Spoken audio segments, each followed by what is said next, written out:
dream recording would be revolutionary to dream recall. Like, dream recall wouldn't be a problem that people needed to solve.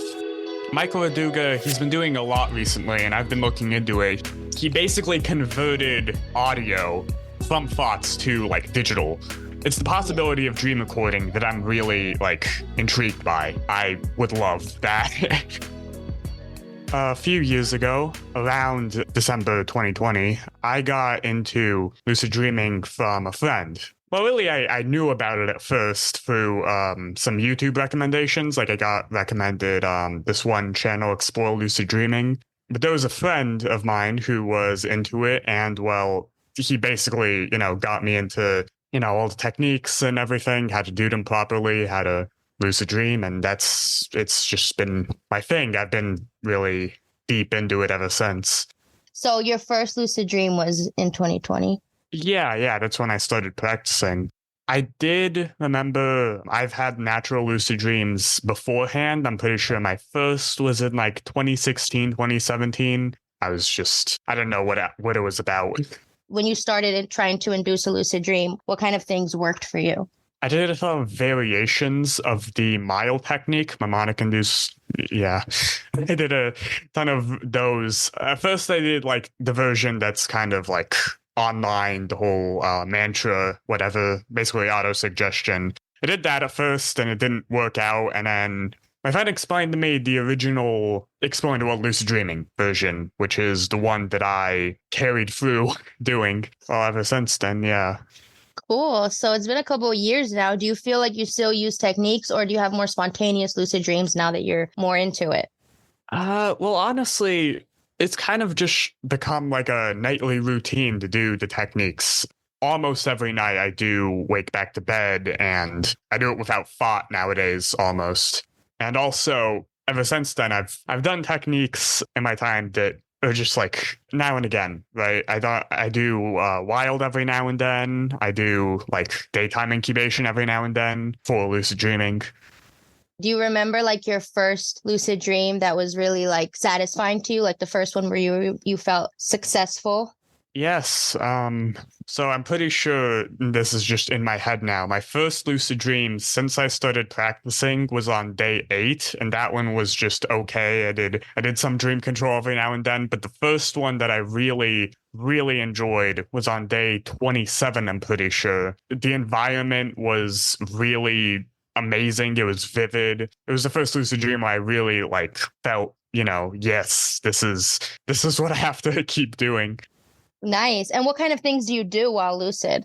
It has changed through the years. Usually beforehand, I've had set goals, like in my lucid dreams, that I intend to do them, and sometimes I do them, sometimes I don't. And then, well, it was like every few months I had these goals, and I did them and I moved on to the next one. Nowadays, it's more of I do this. I have a persistent realm. Persistent realm is basically like you have a lucid dream, right? And then you go back to it, basically. You go back to the world, you go back to the plot line, you go back to pretty much like everything that happened in the last persistent realm dream. So every time you go into the dream, is it the environment is the same, the characters, or are there variations to it every time you go into the persistent realm? The persistent realm, I really just started it starts like a normal lucid dream, right? And then, well, I want it to be a persistent realm dream, so I teleport to it and then carry through like what I was planning in the last dream. I love that. I was looking at your website. I see that you have a really interesting story that I was reading. Is this story from the persistent realm, like ideas and stories that you got from the dreams? Yes, yeah. Those stories on the website are pretty much just section by section, like goal by goal is what I've been kind of organizing my PR into. Like every few months I have a new like thing that I'm doing in my persistent realm. And then that was every time it starts up again, pretty much. I'm, writing it down. It's basically like a dream journal, but, made into a kind of story. Yeah, that's awesome. It's honestly a good story. Are you going to like make it into like a book or a movie someday, or are you just kind of going along with it? I'm not sure if I mentioned this at the conference, but I make games in my spare time. I'm a game Yeah. developer, kind of. I made some of this stuff in some of my games based upon the persistent realm. My first like genuine game and the first game that I made about lucid dreaming, it's called ATNRPG. I published it around March this year, but it was in development for about 4 years. There was a lot of like in and out on it. There was a lot of major story changes. And then at the end there, in the last few months of development, I kind of tweaked the story around to like integrate it into my PR. And now it's this big thing. So when it comes to this persistent realm that you go to and you get content and ideas from, do you feel like these realms that you're able to create, are they just a part of your subconscious mind, or is it like a place in the universe that exists that you just visit? Well, yeah. The cool thing about it is it doesn't feel like a dream exclusive thing. It feels it's very immersive and it's very like, it feels like I'm there and it feels like I'm making progress towards my goals in that world, really. Have you ever had other people visit this realm, or is it just something that is like a personal journey of yours? Well, funnily enough, I actually did try back when I was more involved with the lucid dreaming Discord community. I remember I did have some lucid dreamers. We would share experiences with PRs and try to maybe like go like visit each other's PRs, but it didn't really work out for obvious reasons because it is kind of difficult to get the same mindset from it. I'd say. Yeah, makes sense. So do you like build it as you go every time you go into the dream, or do you feel like when you go, it's already pre-built based on what you've done before? When I go into the dream, when I get lucid in my dreams, and I want to say like this is a persistent realm dream, I basically just kind of like activate it as a PR dream, and then it goes on as like it continues as a PR thing. Okay, interesting. And then does it like shift to the environment that you know to be your persistent realm? Yeah, usually because there's certain locations in it that I go back to. Like there's like this dungeon that I was always going back to, and I will just teleported to it, and then when I was there, it was the persistent realm. At no RPG, the game that I finished, it was very story based. The lucid dreaming kind of aspects to it don't change the gameplay all that much. I did kind of change it every now and then to make it more to make the feeling of the game more dreamlike. Is there other dream related games that you think of making one day?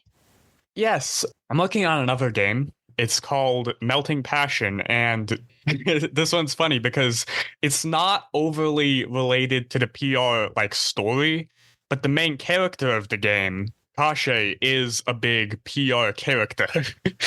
So what's the premise of the game? Is it to learn how to lucid dream, or what's the like goal of the game essentially? Which game are you referring to? Yeah, well, both of them really. Yeah, so in At RPG, it's basically a story about it's this guy. He's in a dystopian like future world, which they have this technology that allows them to lucid dream like at the click of a button, basically, and it's all like interfaced and everything. And what he does is he kind of uses that for escapism at first, and then he learns some stuff, and then he tries to figure out how to like use the dream to his advantage. It's a long game, and there's a lot of like minor plot points to it that kind of bundle together. And there's also Melting Passion, which is the game I'm making right now. It's kind of like lucid dreaming based. The main character, Kasha, is making these drinks that induce lucid dreaming, and it's not really relevant to the plot. Okay, cool. So there's like elements of lucid dreaming in the game. Yeah, pretty much. Okay, so is it like aimed towards lucid dreamers or just anybody? The first game was definitely aimed towards lucid dreamers. I did a lot of advertising in lucid dreaming communities, because it's kind of an appeal to lucid dreamers. This game's more or less for general audiences. I did include lucid dreaming content just because it's my thing. So how, like, I know that statistically, like playing video games can actually help with lucid dream induction or even dream control. Do you know anything about that? What's your experience with that? I've kind of been all into that stuff all my life, and I don't really know if there's any difference between, if I did or did not include game type stuff into it. Yeah, makes sense. I mean, for me, I've noticed that the Lucid Dream, the way I see it, is kind of like a VR game, fully immersive, right? So Yeah, it's kind of definitely. like that mindset, kind of when you're playing video games, you're kind of have that mindset of making choices as a different avatar and controlling the scene or whatever. So it kind of makes sense. It's the same basic thought process behind being in a lucid dream. And I've noticed since I've started playing some video games, like I'll make video game type decisions in my lucid dreams, like the way I move or like, the way I get around. Sometimes I'll take like video game mechanics and use them in my dreams. So I thought that was interesting. Have you had any Yeah. experiences like that? Maybe I did. I don't really have any recall of it, but I do know that there were some people that I knew who always would integrate like magic systems from different games, like combat from different games in their lucid dreams. It seems to be a very like a very popular thing that people do is they take, combat and magic systems from these games and kind of use it as a basis for the stuff in lucid dreams. Yeah, it makes sense. I mean, games and movies even can give you ideas for how to do things in a lucid dream as long as you have the confidence and the dream control to be able to do that. So I've noticed that is interesting. What do you feel about the elements of like how you could make learning lucid dreaming kind of like a game, without it being like a competitive thing? Because I don't want it to be like, oh, you're just faking the data Yeah. to move along. You want to actually learn how to lucid dream. So I do recall in ATNRPG, there was a section of the game that kind of taught dream control, like elaborated on dream control. So you did a thing, and then you got these items that are basically like schemas, and then you could use those schemas for, well, different stuff, basically. Really, it all tied together into one section because it didn't. See, ATNRPG didn't have a very like complex game design type thing. Your question did recall that stuff where you can, you can personify like aspects of lucid dreaming into, well, items like, stuff and then use those items on, Yeah, that makes sense. I also think like characters in the dream could also be used in the game too. Like I've noticed, I don't know if you've ever had this type of dream, but I've had some dreams where I'll have like this dream police kind of thing, or like some sort of like guard who's like trying to either make me not lucid or make me wake up, or people call them like the shadow people or whatever. I don't know. A lot of people have these like dream characters. So I've always thought that could be like a bad guy in the game trying to make you wake up or lose lucidity. And then you got to do little side quests to stabilize the dream or something. I don't know. I thought that sound fun. I would play that kind of game. Yeah. AtNRPG did have some characters, some minor characters who would pretty much like act a role, and then later on they would completely change roles onto like kind of take on a new personality and kind of block you from stuff or let you do certain things. Actually, one of the main antagonists of the game is one of those characters who starts out as a guy who helps you, but when he like finds out that you know that it's a dream, he does a bunch of like blocks your dream control. He does all this stuff. So yeah, that is a concept that works out pretty That's well. cool. Can you spell it so I can? ATNRPG. What is like the progression of the game? Like what types of challenges and things you have to do in order to like beat the game, or how does it work?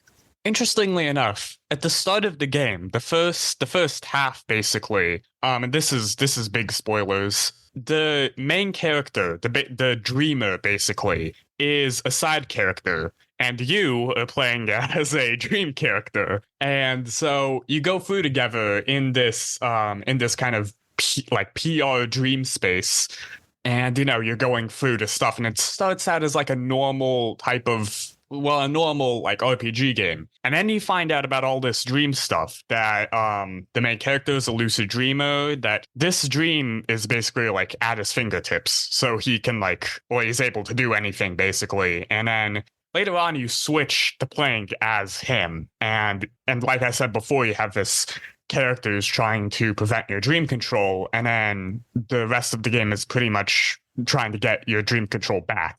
Is, well, leaving the lucid dream, going back into the real world.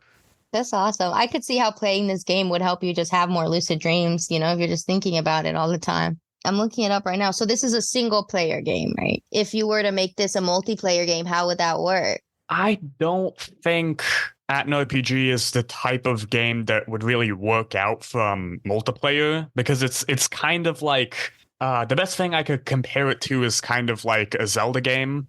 It's not exactly multiplayer based. Gotcha. And what about the other one? Is that one still in progress, or is that one playable too? Melting Passion is a work in progress still. It's being developed actively. It should be out, I'm guessing, around April next year.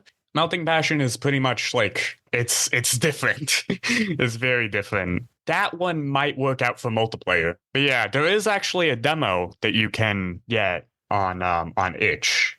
I think it's on my Discord server, but you can find it. I think it's really awesome that you make games. Do you have any ideas of like where you want to take this later on? I don't know.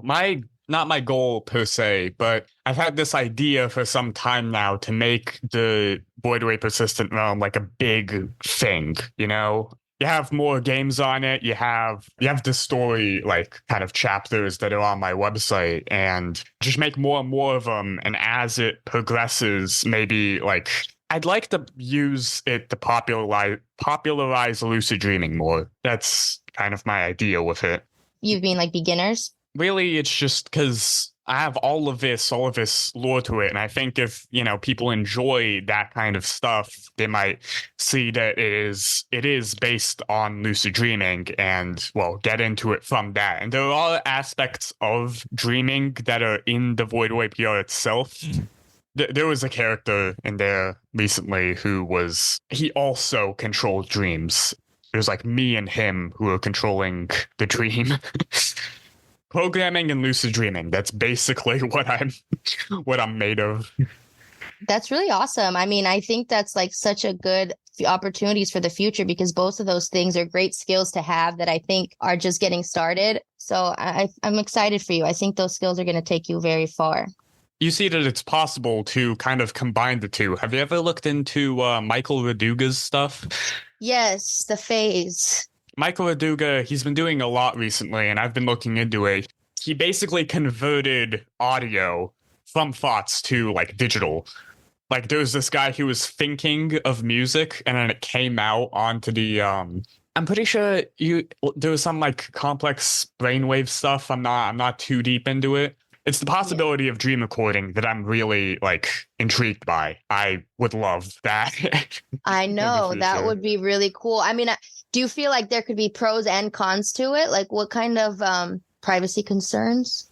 Unless it's like, you know, mega corporations that are like always recording your dreams and selling them, that would definitely be problematic. But if it's just personal, if it turns out to be like screen recording on a computer at one point, like just that, then it would be amazing. That would be so cool if I could wake up in the morning and watch my dreams like a show. I think dream recording would be revolutionary to dream recall. Like dream recall wouldn't be a problem that people needed to solve. Like, you know, you can still have the skills of recalling dreams manually and like, but really you just record them and then you play them back later and then you remember them as like a non-dream thing, and it stays in your memory easier that way, I'm pretty sure. Yeah, that's interesting. I can't even like fathom what kind of technology that would take. Yeah, and it is like very early on. I've seen stuff of like AI trying to take frames of people's thoughts, and it's like you can have videos at like 5 frames per second of thoughts, but it's very early on. It doesn't work quite right. It's a possibility. I mean, yeah, you know, a lot of things when they were early on didn't work quite right. Like if you think of the internet, you know, 20, 30 years ago. So I think in the next 30 to 50 years, this is definitely something that we could see in our lifetimes. That's like really crazy to think about. Yeah, and honestly, really, I think dream recording would seriously benefit me because I've had this idea for a while of having a kind of easy way, or having like a reliable way to kind of share the persistent realm stuff. I can write it down on a website, and that's fine. But if you could just watch it, if you can watch it as it goes on, like a TV show. Yeah, imagine what it would do for like movies and films. Like I would just dream up a movie in one night and send it out to Netflix. Like that would be crazy. Because the things I can create in my dream are like so beautiful and vivid. If I could show people that, that would be game changer. Where do you stand with like AI and dream analysis and that kind of stuff? Like, do you trust it? Do you think it's going towards a good future? Really, I'm kind of mixed on AI. A lot of the time I see new stuff and I think that it's great. Like when AI art was first introduced, I was blown away by it. It seemed amazing. But nowadays, because you have all these companies who are replacing people for AI, that is definitely problematic, and I don't think I can support it. Honestly, dream like interpretation in general isn't really like my thing. I kind of like taking dreams directly as they are. It kind of seems more fun to me, and I know people would disagree on that, but I don't know. It's just my thoughts. Yeah, I mean, that's what I love about dream work is that everybody gets in it for different reasons. You know, some people want to have fun in their lucid dreams. Some people have certain goals or things they want to do. Some people, it's more spiritual reasons. But there's something in lucid dreaming for everybody. Like I always say that. So, you know, it makes sense. How did you get into lucid dreaming? Because I know you have a lot of time with it. I had natural, like spontaneous lucid dreams when I was a child. Like the first one I remember, I was like 8 years old. But I just like would like wake up and, you know, notice I was dreaming and end the dream. I didn't really know all the possibilities and stuff. And then I went to college. I studied psychology. I started to have more like interesting dreams. And like, I always thought dreams were cool. And like, I always loved my dreams. But then I had like sleep paralysis and false awakenings. And I noticed that like, there's a lot more to explore there. And then around COVID, like around that time, which kind of I noticed a lot of people woke up to lucid dreaming around that time, which is interesting. But I met like a whole community, you know, just being online all the time, met other dreamers and people like you doing stuff. I found out about the IASD conference and I just started talking to people. And that's kind of how the podcast came to life. And I even like did my master's thesis on lucid dreaming. So I just started researching it and stuff. So, was the last IASD your first, or did you go to the other ones? No, that was my first one, and I really, really loved it. I just like it really inspired me, and I really want to go to the Netherlands one. So hopefully, I'll see you there.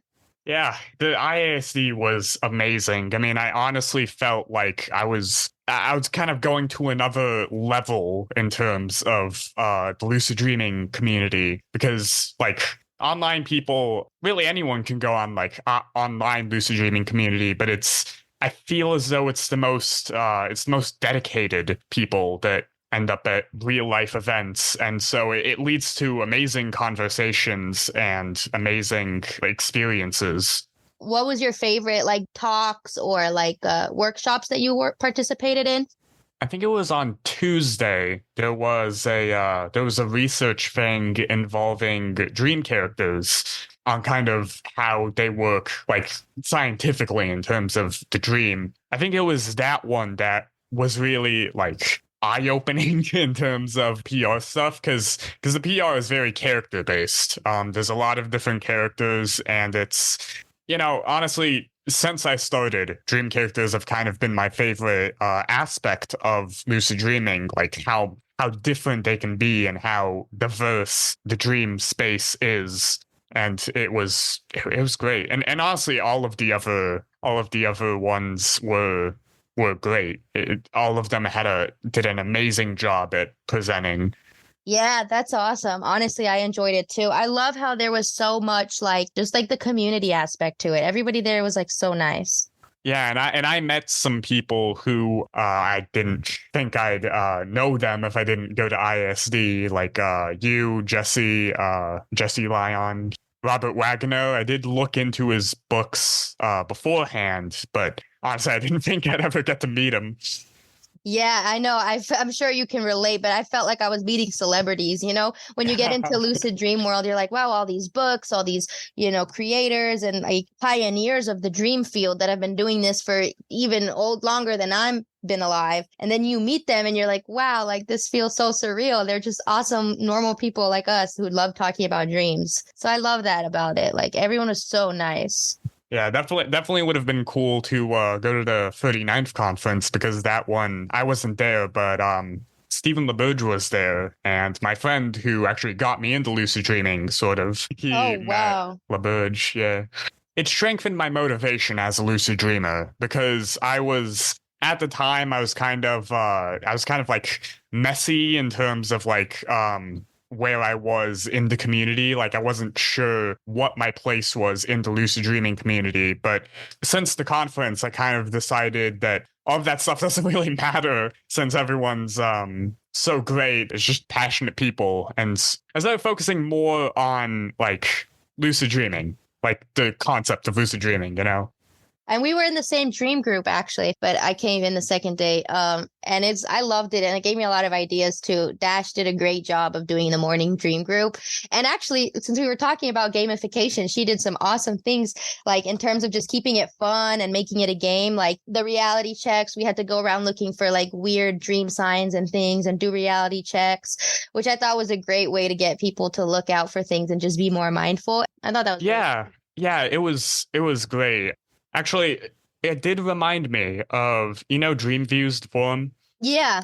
So we've been doing this thing for about a year now. It's these seasonal lucid dreaming competitions, which it's kind of like, yeah, you have these like point systems, and then every lucid dream, you get like these points, and then what you do in the lucid dreams get you these points, and it's like a team-based competitive lucid dreaming game, and it reminded me of that. Yeah, Dreamviews, honestly, I think Dreamviews is still, because you have all these Discord servers and subreddits, right? But I feel like in terms of forums, Dreamviews is the best like base forum out there. And actually, speaking of the morning group, it is kind of funny. There's a thing in Melting Passion. Do you remember that Oregonian newspaper, the fake one? Oh yeah, Dash made? that was Yeah, funny. I made like kind of an altered version of it for the game. It's like you can find it in the game. It's a newspaper that's on, it's pinned up. It's kind of just a story based thing. Honestly, it's more of a decoration than anything, but Oh, that's awesome. That's so funny. In the dream group that we did, so like Dash made some awesome little just weird things that she planted around the conference hotel site that we were supposed to recognize. And one of them was like this fake newspaper of like a picture of Robert Wagner, like pretending to be a convict or something. I don't remember exactly, like man fled jail or whatever. And it was a picture of Robert Wagner. And like we all saw it all the whole week, just the newspaper lying around. And we just overlooked it thinking it was just a regular ass newspaper until one day somebody looked at it like, wait a second, this is the weirdest newspaper ever. And it was like really funny. So it's just really great for practicing mindfulness and really looking around to test if things look normal or not, which is essentially like the basic idea of reality checks. So I thought she did a great job. I am in this lucid dreaming kind of group. Tech for Dreaming gets this group. They kind of collect like a ton of lucid dreaming technology that comes out like over time. It's kind of where I got a lot of the stuff I've been looking into for dream recording. A lot of the time when there's something like big for lucid dreaming technology, it's sent there, and a lot of the time they have like presentations about it. I kind of knew about the conference then. Cool. Yeah, it's funny, people that are into lucid dreaming, we all kind of know each other. It's such a niche thing still for being so cool. Everybody should know about it. But yeah, the community is pretty small. Yeah, it's very small. It's crazy to think about. So speaking of lucid dreaming technology, like what are your thoughts on all these things coming out? I mean, I see all the time, like startups with certain projects of things, they got like wristbands and headbands and rings and all these things that can induce lucid dreams or whatever. What are your thoughts on some of those things? I think that, and this might be kind of like a hot take thing, but I think that unless it's a guarantee, which is very hard to pull off, unless it's a guarantee, probably can't beat like techniques and manual induction or initiation. A lot of the time it's more or less like an assist. It's not a full-on like thing that just replaces techniques, because the techniques are the mindset, and the mindset is what makes lucid dreams. Yeah, honestly, I agree. And I think even like, although I would experiment with tech and I think it could help, and I'm sure maybe it has some benefits. I've noticed that a lot of startups that are doing technology regarding lucid dreams, they're kind of selling it as like this is all you need. If you do this, you will get a lucid dream. And I feel like that can be kind of toxic because it doesn't allow people to like actually learn the foundation of lucid dreaming. Maybe it'll just make them think that they just slap on a wristband and then that's all they need. It seems like people are just making it about the hype more than an actual functional product about lucid dreaming that understands lucid dreaming, you know? Definitely, yeah. I mean, I'm excited to see where technology grows, and I'm happy that people are doing things in the field. Do you have any advice for maybe people listening, or maybe people that you talk to that are getting started, or just anything that comes to heart that you feel like sharing? Here's just what I've learned since I've started teaching and learning. If you're gonna learn lucid dreaming, steer clear of conflicting advice. That was a problem when I was learning. There was a lot of, because I learned in like a public area forum, and there was a lot of conflicting advice. See, the conference kind of nulled those thoughts down, because I genuinely thought that the lucid dreaming community was very like conflictive before, just because of the stuff I was into. But I kind of opened my mind to how just how open it is, you know? Yeah, that's true. I mean, the internet is crazy. There's so many different, like you said, conflicting advice. I mean, I've noticed things online, even just on my platforms, of like people just spreading fear of like, don't do this in a dream. Don't do that. This is bad. This will make you die or whatever. You know, people say all sorts of crazy shit. So what do you think about that? Like, you know, people that say like, oh, don't talk to your dream characters. That's bad. I think misinformation is inevitable, but it's really the in-dream stuff that's bad. It's the don't do blank in a lucid dream that damages the experiences that people have. You can do anything in lucid dreams. That's just it. You can do whatever you want, and you can't if you say you can't do this, then it limits the experiences, you know? If I believed some of the stuff I heard online, if I believed don't talk to dream characters if blah, blah, blah, then I probably wouldn't have the persistent realm, you know, which is my main motivation for lucid dreaming right now. Yeah, and I love talking to dream characters. It's actually one of my favorite things to do. And if you believe things you read online, it's going to play a role in your dream experience. So all that is doing is creating expectations for people, which, as I'm sure you know, plays a huge role in lucid dreaming. Makes me pretty happy that one of my most viewed videos is the debunking misinformation one. That's good. Yeah, I love to see that because people need to have that balance and not to believe everything. You know, dreaming is an experiment. You can do anything you want. And as I'm sure you know, sometimes things don't go the way you want. Like the dream takes its own turn or whatever, dream control isn't as strong, but it can happen, you know. It doesn't mean that there's rules. I kind of quit teaching people personally, because I used to teach people personally, you know, in direct messages and servers and everything. But I kind of quit that because I honestly think it's easier to pre-record it, tell them beforehand. That's why I make tutorials. That's true. And then you can just send them the link when you know what they need. Like, you know, yeah, you got to repurpose content in that way, or you'll say the same thing over and over and over. Yeah, and it is true. Different people have completely different needs when it comes to lucid dreaming. Yeah, that's why when I do help people online, I try to take some sort of a diagnostic kind of to figure out where they're at, what they've tried, what works, because it's hard to give blanket advice for people because lucid dreaming is such a personalized thing. Nowadays, I've been more into lucid dreaming YouTube than lucid dreaming Discord because I've been making tutorials and everything.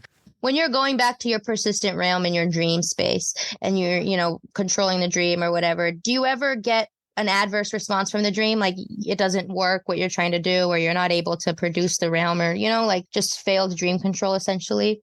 Every once in a while, my dream control kind of fails when I try to enter the persistent realm, and it mostly just ends up in the whole lucid dream kind of being like a flunk. It's just it's not worth it to try and go back, and I often wake up pretty shortly anyways. What's interesting is when I'm in the persistent realm, my lucid dreams on average are like 6 times as long. Oh, wow. Nice. Why do you think that is? Like, do you feel like you're more like grounded in the dream and it lasts longer? Like it's not as unstable? I think so. I don't think stability has much to do with it. I think it's just the idea of me in like a state, in like a space where like I have important stuff to do and I have like it's active, you know. I have heard there's like this misinformation, right? This you can't have your lucid dreams be too active or they'll get shorter. But when it comes to my persistent realm, it's kind of the opposite. The more intense and active my persistent realm is, the longer it kind of gets because I feel more, you know, involved in it. Your persistent realm is such like a good space for ideas and inspiration. And I love that you have that journey of like bringing the elements of your dream into elements of your waking life. So I think that's super cool and it's very inspiring. Yeah, and honestly, the PR is just, if it's not useful, then it's just fun. You know, we have good times in it. Yeah, exactly. If anything, it's just a good time. The main two ways you can find me is the Voidway Explorer YouTube channel and voidwaypr.com. Kind of, it links to everything else, basically, everything that I do. It's been a really interesting conversation. I love this topic, like technology and dreams. Like, I'm excited to see where the future goes with all of this. And like, we're in a perfect position. Like, we're so young. We're about to like, you know, watch this grow into like a whole new industry that's never existed before. Yeah, it's great.